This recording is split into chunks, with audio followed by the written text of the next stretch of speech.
Assalamualaikum warahmatullahi wabarakatuh. Selamat siang. Perkenalkan, kami dari kelompok 8 dari mata kuliah Dietetika Penyakit Degeneratif. Kami ingin mempresentasikan hasil bahan diskusi kami, yaitu kasus penyakit diabetes mellitus, jantung, dan obesitas.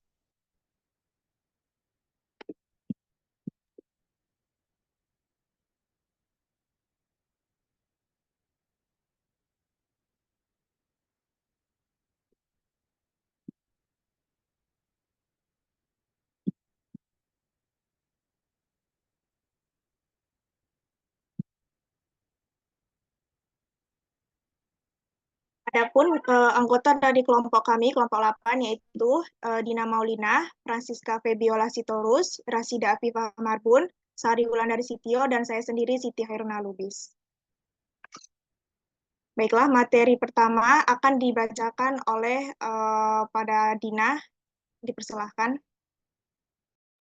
Baik, terima kasih. Yang pertama, pengkajian gizi, yaitu satu, screening gizi.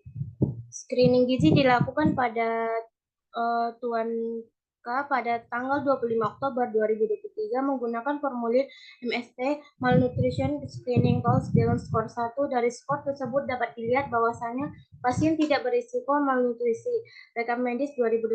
Bila skor lebih dari 2 pasien berisiko mengalami malnutrisi konsul pada ahli gizi. Kemudian antropometri. Hasil pengukuran antropometri pada tanggal 25 Oktober 2023 didapatkan hasil sebagai berikut. BB sekarang itu 93 kg, tinggi badannya itu 170 cm. Kemudian IMT yang didapatkan yaitu 32,9 kg per meter kubik, yaitu didapatkan sebagai obesitas tingkat 2. Kemudian untuk BB idealnya yaitu 63 kg. Selanjutnya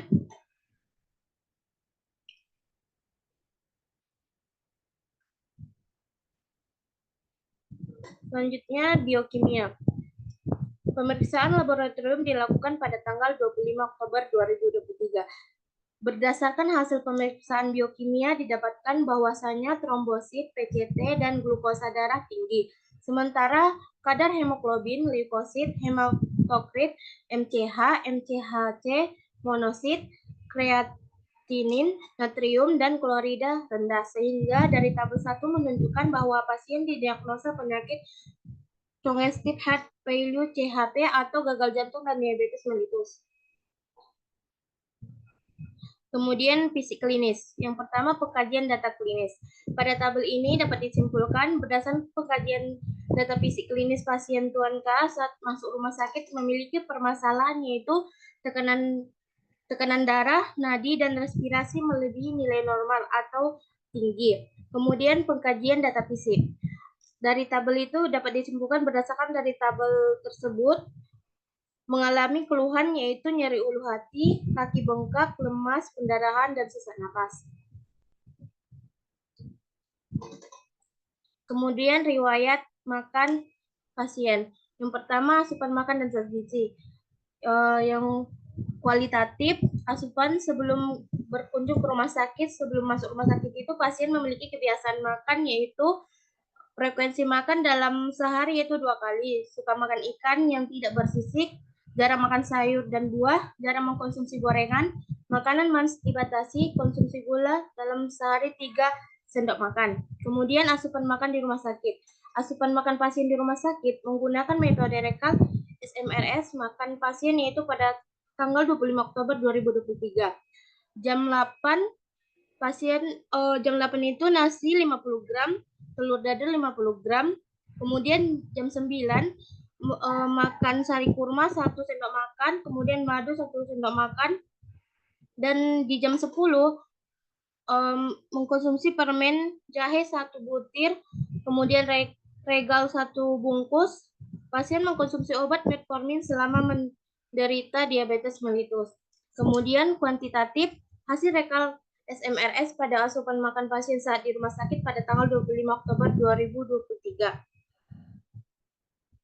Yaitu energi yang didapatkan itu 2.362, kemudian kebutuhannya 1.985, persentasinya 118 didapatkan lebih. Kemudian untuk protein yang nilainya 118,1 gram untuk kebutuhan 74,4 gram dan persentasenya 158 dinamakan lebih juga. Kemudian lemaknya 65,6 gram untuk kebutuhannya 55,1 gram dan persentasenya 119% itu lebih.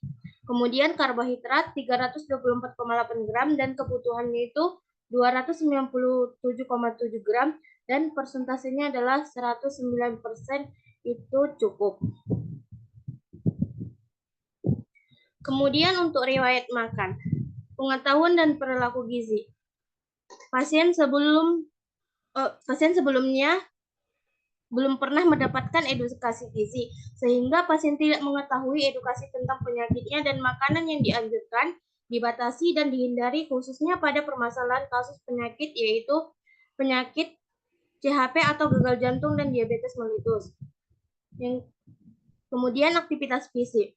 Aktivitas sebelum masuk rumah sakit. Sebelum masuk rumah sakit, pasien adalah seorang guru, pasien adalah seorang suami dan memiliki 4 orang anak. Aktivitas pasien sedang. Pasien memiliki riwayat penyakit keluarga yaitu diabetes mellitus dan riwayat penyakit terdahulu yaitu diabetes mellitus tipe 2. Aktivitas fisik di rumah sakit. Tuanka saat di rumah sakit dalam keadaan sadar, aktivitas pasien hanya duduk dan sesekali berbaring di tempat tidur. Kemudian ketersediaan makan. Untuk kesediaan makan di lingkungan tempat tinggal pasien cukup memadai. Akses dalam mendapatkan makanan mudah dijangkau. Kemudian pasien tidak tinggal bersama istri dan keempat orang anaknya. Terakhir, kemampuan pasien untuk menerima makanan. Kemampuan pasien untuk menerima makanan sebelum masuk rumah sakit itu tidak memiliki gangguan makan dan kemampuan pasien untuk menerima makanan sesudah masuk rumah sakit itu menerima makanan dengan baik dan tidak mengalami gangguan asupan makan. Untuk pemenuhan kebutuhan pasien, perhitungan kebutuhan Perkeni 2021, yaitu BMR 1890 kilokalori, untuk T-nya 1985. Kemudian untuk proteinnya didapatkan 74,4 gram, lemak 55,1 gram, dan karbohidrat 297,7 gram. Kemudian untuk interaksi obat dan gizi. Berdasarkan pengkajian gizi yang dilakukan pada Tuan K pada tanggal 25 Oktober 2023 di Rumah Sakit Sultan Sulaiman Serdang Bedagai, pasien mengkonsumsi obat metformin untuk menjaga kestabilan gula darahnya. Untuk obat metformin berfungsi untuk menurunkan konsentrasi kadar glukosa darah tanpa menyebabkan hipoglikemia dan interaksi dengan zat gizi lainnya. Untuk konsumsi obat metformin dengan vitamin B12 dapat menyebabkan resiko terjadinya anemia. Kesimpulan dari tabel itu, terapi interaksi obat yang diberikan oleh dokter atau yang dikonsumsi pasien mempunyai interaksi untuk menurunkan dan menjaga kadar gula darah untuk pasien. Yang ke-8, riwayat personal. Yang pertama, keluhan utama pasien. Mengalami sesak napas dalam 2 hari sebelum masuk ke rumah sakit. Ketika pasien berbaring, pasien merasa sesak dan bertambah lemas. Kemudian nyeri pada ulu hati, kemudian pendarahan dan kakinya bengkak. Yang kedua, riwayat penyakit sekarang. Berdasarkan diagnosis medis dokter yang menangani Tuan K, mendiagnosis bahwa Tuan K mengalami gagal jantung dan diabetes mellitus. Yang ketiga, riwayat penyakit terdahulu. Sejak 2007, Tuan K sudah mengalami diabetes mellitus tipe 2. Yang keempat, riwayat penyakit keluarga. Tuan K memiliki penyakit diabetes mellitus yang berasal dari keluarga. Kemudian yang kelima, usia dan jenis kelamin. Tuan K berusia 59 tahun dan berjenis kelamin laki-laki. Selanjutnya akan dibahas oleh teman saya. Baiklah, selanjutnya yaitu diagnosa gizi. Adapun diagnosa gizi yang didapatkan dari pengkajian kasus yang tadi yaitu yang pertama domain asupan atau NI 2.2. Asupan makanan dan minuman per oral yang berlebih dikategorikan sebagai problem, berkaitan kurangnya pengetahuan terhadap kecukupan peroral dikaitkan sebagai etiologi, dan ditandai dengan hasil biokimia kadar glukosa yang tinggi, ditandai sebagai sign and symptom. Lalu yang kedua yaitu domain klinis, atau NC3.3. Berat badan lebih dikategorikan sebagai problem yang berkaitan dengan asupan energi lemak, protein yang berlebih dikaitkan sebagai etiologi, dan ditandai dari hasil IMT yang diperoleh yaitu 32,9 atau dikategorikan obesitas tingkat 2 dikaitkan dengan sign and symptom. Lalu yang terakhir yaitu domain perilaku atau NB1.1. Kurangnya pengetahuan terkait gizi dan makanan dikaitkan dengan problem berkaitan dengan pemenuhan asupan zat gizi yang harus dipenuhi dan pemilihan diet makan yang pas untuk diagnosa penyakit dikaitkan dengan etiologi, lalu ditandai dari hasil wawancara bersama pasien yang mengatakan belum pernah mendapatkan edukasi terkait gizi dikaitkan dengan sign and symptom. Selanjutnya akan dibahas oleh teman saya.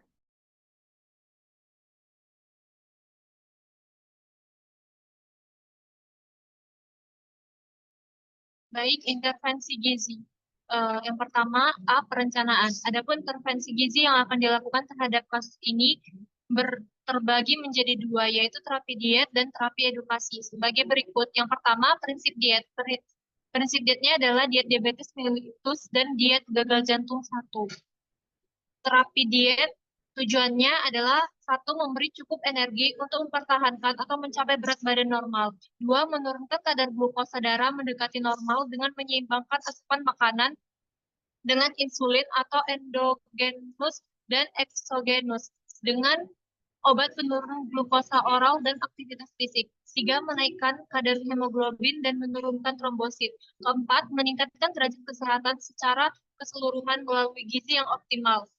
Syarat dietnya adalah satu, bentuk makanan yang diberikan sesuai dengan keadaan pasien, yaitu dalam bentuk lunak dan mudah dicerna. Kedua, kebutuhan asupan energi pada pasien sebesar 1.925 kilokalori untuk memenuhi kebutuhan asupan energi per harinya atau CS 1.1.1. Ketiga, energi perhitungan kebutuhan pasien menggunakan rumus Perkeni 2021. Berikut adalah hasil perhitungannya yaitu 1.925 kilokalori. Selanjutnya,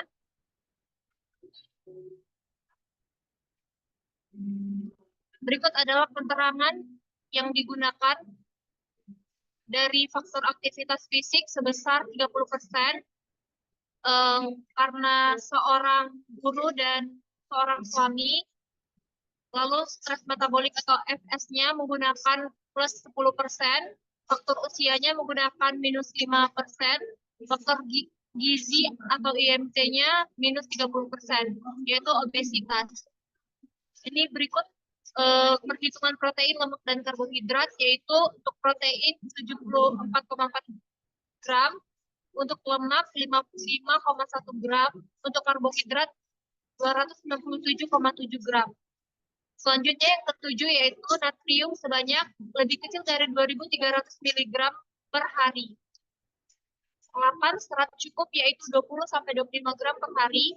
9, vitamin C cukup yaitu 90 mg per hari untuk menaikkan hemoglobin. Yang ke-10, vitamin E cukup yaitu 15 mcg per hari. 11, mineral magnesium cukup yaitu 360 mg per hari. 12, bahan makanan sumber kolesterol dibatasi maksimal 200 mg per hari.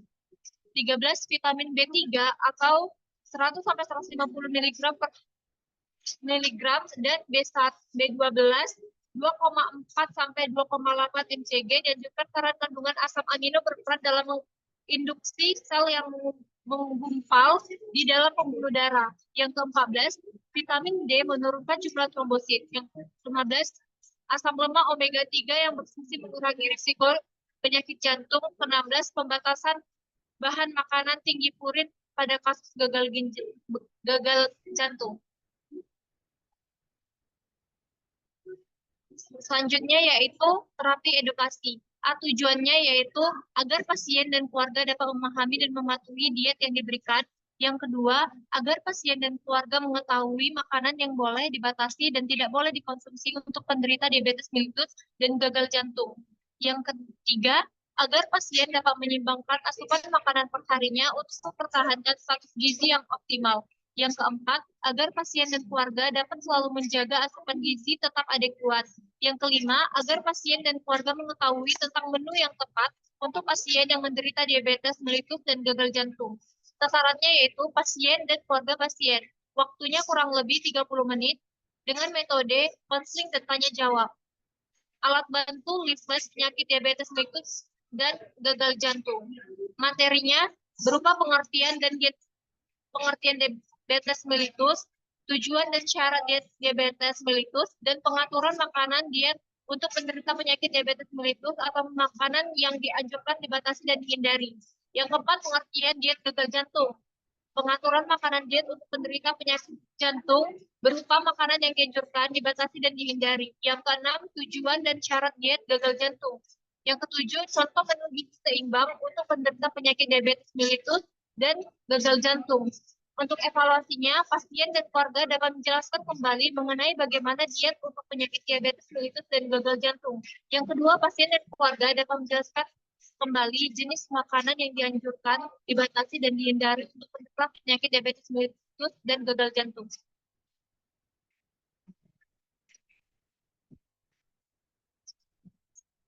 Untuk implementasinya, yang pertama, pemberian makanan terapi diet atau NDN 1.2. Jenis diet yang diberikan adalah diet diabetes mellitus dan diet gagal jantung 1 dengan jumlah energi 1.44 kilokalori, protein cukup sebesar 10% dari kebutuhan total sebanyak 49,5 gram, kebutuhan lemak cukup yaitu 30% dari kebutuhan total sebanyak 66 gram, dan kebutuhan karbohidrat cukup yaitu 60% dari kebutuhan total sebanyak 297,5 gram. Yang kedua yaitu diet diberikan melalui oral dalam bentuk makanan lunak dikarenakan pasien mengalami sesak. Yang ketiga, pemberian diet dengan prinsip kecil namun sering diberikan yaitu 3 kali makanan utama dan 2 kali selingan, yaitu selingan pagi dan sore. Makanan tidak berbumbu tajam dan berbau tajam. Makanan mudah dicerna dan tidak menimbulkan gas. Karena terapi edukasi. Baik, kesimpulan dari intervensi ini yaitu edukasi dilakukan pada tanggal 31 Oktober 2023 pada pukul 10 dengan topik penyakit diabetes mellitus dan gagal jantung yang bertujuan untuk meningkatkan pengetahuan gizi pasien beserta keluarga terkait jenis diet yang diberikan kepada pasien beserta keluarga dengan bantuan leaflet yang berisi materi tentang pengertian diabetes mellitus dan diet gagal ginjal yang disertai dengan tujuan dan syarat diet penyakit.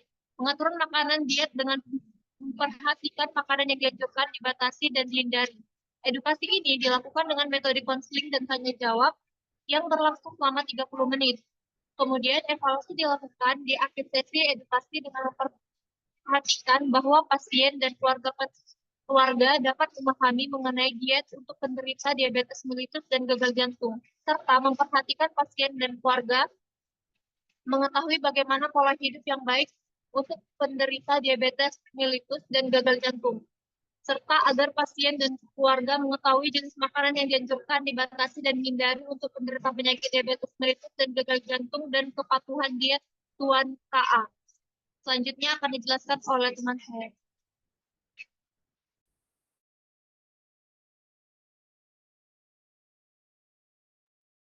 Selanjutnya, monitoring dan evaluasi. 1. Dampak perilaku dan lingkungan terhadap gizi. Indikatornya itu tingkat pengetahuan mengenai makanan dan gizi.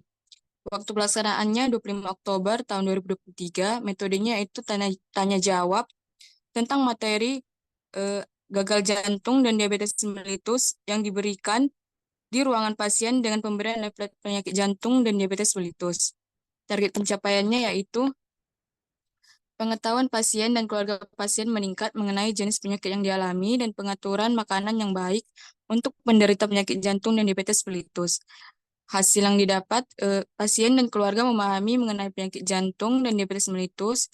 Pasien juga dapat memberitahukan kembali mengenai makanan apa saja yang harus dibatasi dan dihindari untuk kedepannya. Pasien juga berusaha untuk menerapkan pola hidupnya menjadi lebih sehat, salah satunya lebih memperhatikan makanan sehari-hari, serta rajin mengonsumsi buah dan sayur. Yang kedua, dampak asupan makanan dan zat gizi. Berikut perhitungan asupan makan sesuai dengan kebutuhan pasien di rumah sakit selama 24 jam yang sudah disesuaikan dengan diet pasien dan menggunakan NutriSurvey. Dapat kita lihat energi, protein, dan lemaknya memiliki nilai yang lebih dari kebutuhan yang dibutuhkan oleh pasien Tuan KA. Serta karbohidratnya telah tercukupi dengan baik.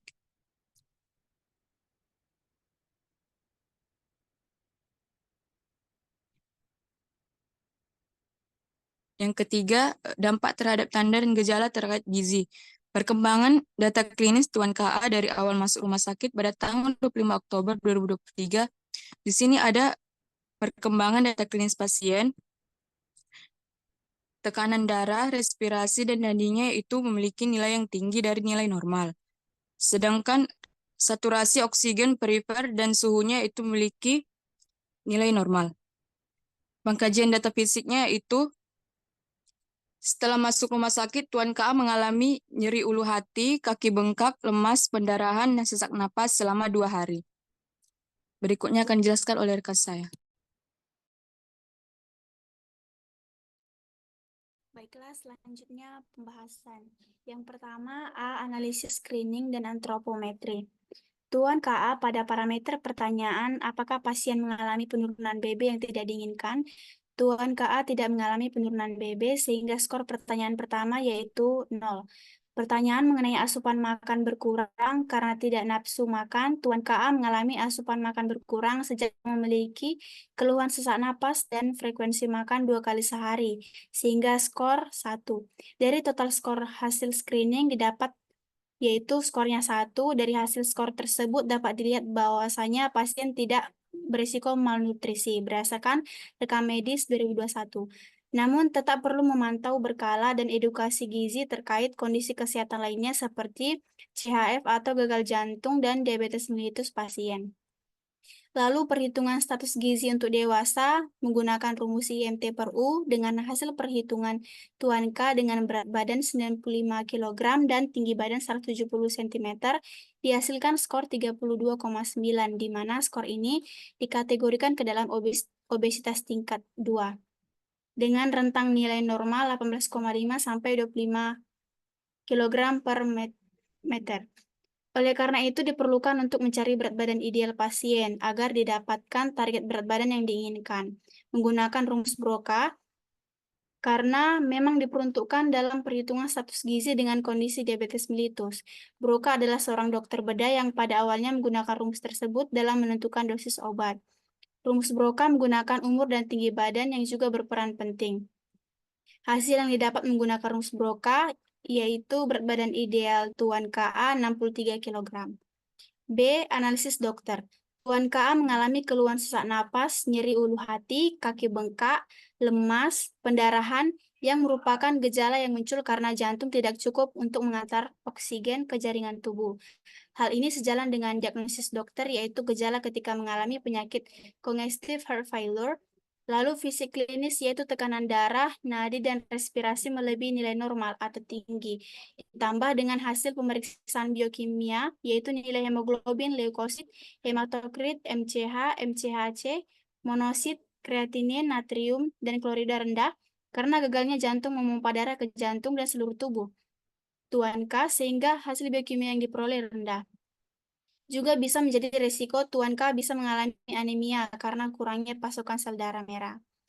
Lalu kebiasaan makan yang kurang baik yaitu jarang mengkonsumsi buah dan sayur serta konsumsi gula berlebih yaitu 3 sendok makan dalam sehari dengan hasil laboratorium pemeriksaan glukosa darah sewaktu yaitu 245 mg per desiliter dengan kategori tinggi serta hasil pemeriksaan PCT tinggi sebagai pertanda sepsis yaitu infeksi pada organ. Hal ini dapat mengidentifikasikan bahwa Tuan K mengalami penyakit diabetes mellitus. Selanjutnya, C. Analisis diagnosa gizi. Yang pertama, domain asupan ditegakkan menggunakan kelas intake yaitu intake oral atau nutrition support NI 2.2 mengenai asupan makan dan minuman per oral berlebih karena hasil total food recall 24 jam TNK Tuan K mengenai kebutuhan per hari asupan energi lemak protein di luar dari kebutuhan yang harus dipenuhi atau dalam kategori berlebih. Yang kedua, domain klinik ditegakkan menggunakan kelas berat badan, yaitu NC 3.3, mengenai berat badan lebih karena konsumsi makan Tuan K, yaitu asupan energi, lemak protein berlebih, sehingga menyebabkan kenaikan berat badan sampai 90 kg dari berat badan idealnya, yaitu 63 kg. Lalu skor IMT 32,9 yang masuk kategori obesitas tingkat 2. Lalu yang ketiga, domain perilaku dan lingkungan ditegakkan menggunakan NB 1.1 mengenai kurangnya pengetahuan terkait gizi dan makanan karena Tuan KA berdasarkan hasil wawancara mengatakan bahwa belum pernah mendapatkan edukasi terkait gizi tentang pemenuhan asupan zat gizi yang harus dipenuhi dan pemilihan diet makan yang sesuai dengan diagnosis penyakit yang diderita. Selanjutnya D, analisis intervensi. Diet yang diberikan kepada Tuan KA yaitu diet diabetes mellitus dan diet gagal jantung 1. Diet ini disesuaikan dengan diagnosis penyakit yang diberikan dokter. Jenis diet gagal jantung 1 disesuaikan dengan indikasi pemberian berupa 1 sampai 1,5 liter cairan per hari selama 1 sampai 2 hari. Diberikan kepada pasien penyakit jantung akut selama 1 sampai 3 hari. Tujuan intervensi dengan memberikan cukup energi sesuai kebutuhan, yaitu untuk mencapai dan mempertahankan berat badan ideal. Lalu tujuan diet menurunkan kadar glukosa darah sampai mendekati normal untuk menghindari komplikasi penyakit dengan cara menyeimbangkan asupan makanan dengan insulin maupun obat diabetes yang dikonsumsi oleh Tuan K. Lalu memberikan gizi yang optimal dalam proses perawatan pasien untuk meningkatkan derajat kesehatan agar imun tubuh pasien meningkat dan penyakit tidak semakin parah. Syarat pemberian diet dalam bentuk lunak dan mudah dicerna karena Tuan K mengalami sesak napas dan lemas agar makanan mudah dicerna oleh pasien sehingga pemberian gizi terpenuhi. Pemberian kebutuhan energi dihitung menggunakan rumus Perkini 2021 karena disesuaikan dengan penyakit pasien yaitu diabetes mellitus. Untuk cairan diberikan cukup dan vitamin C diberikan cukup untuk menaikkan hemoglobin dalam tubuh agar membantu tubuh dalam mengurangi keluhan seperti sesak napas, lemas karena kekurangan oksigen yang diangkut hemoglobin melalui jantung. Lalu konsumsi vitamin D untuk menurunkan jumlah trombosit di atas normal. Yang terakhir yaitu E, analisis monitoring dan evaluasi. Sasaran monitoring dan evaluasi yaitu pasien dan keluarga pasien. Hal-hal yang perlu dimonitoring yaitu pengetahuan gizi pasien dan keluarga terkait. Jenis diet yang diberikan kepada pasien menggunakan beberapa materi, contohnya leaflet penyakit diabetes mellitus dan gagal jantung. Metode konseling dan tanya jawab akan diterapkan dalam penyampaian materi kepada pasien dan keluarga pasien. Setelah monitoring dilakukan, maka yang perlu dievaluasi adalah pemahaman pasien dan keluarga mengenai bagaimana diet untuk penyakit diabetes mellitus dan gagal jantung, serta dapat menjelaskan kembali jenis makanan yang dianjurkan, yang dibatasi dan dihindari. Pasien dan keluarga juga mampu menyeimbangkan asupan makanan per hari agar mencapai status gizi yang optimal dengan pengetahuan menu yang tepat khusus untuk penyakit yang diderita Tuan KA yaitu diabetes mellitus dan gagal jantung. Selanjutnya akan dibacakan oleh teman saya. Berikut adalah paparan dari kebutuhan waktu makan dari energi, protein, lemak, dan karbohidrat pada pasien. Berikut adalah menu yang dianjurkan kepada pasien atau Tuan KA selama 1 hari di rumah sakit. Selanjutnya akan dibacakan oleh teman saya. Kesimpulannya yaitu, Tuan KA berusia 59 tahun, memiliki berat badan 95 kg dengan tinggi badan 170 cm, datang ke rumah sakit dengan keluhan utama sesak nafas dialami dalam 2 hari, bila berbaring sesak, bertambah lemas, nyeri ulu hati, pendarahan, dan kaki bengkak, suhu tubuh 36,7 derajat Celcius, tekanan darah 180/40 mmHg, nadi 102 kali per menit, respirasinya itu 28 kali per menit, dan saturasi oksigen perifernya itu 97%. Tuan KA diagnosa medis yaitu congestive heart failure atau gagal jantung dan diabetes mellitus. Selama intervensi, Tuan KA diberikan diet diabetes mellitus dan diet gagal jantung. Diet yang disesuaikan kepada pasien adalah makanan yang diberikan sesuai dengan keadaan pasien dalam bentuk lunak dan mudah dicerna dengan porsi kecil, namun sering diberikan 3 kali makanan utama dan 2 kali selingan, yaitu selingan pagi dan sore.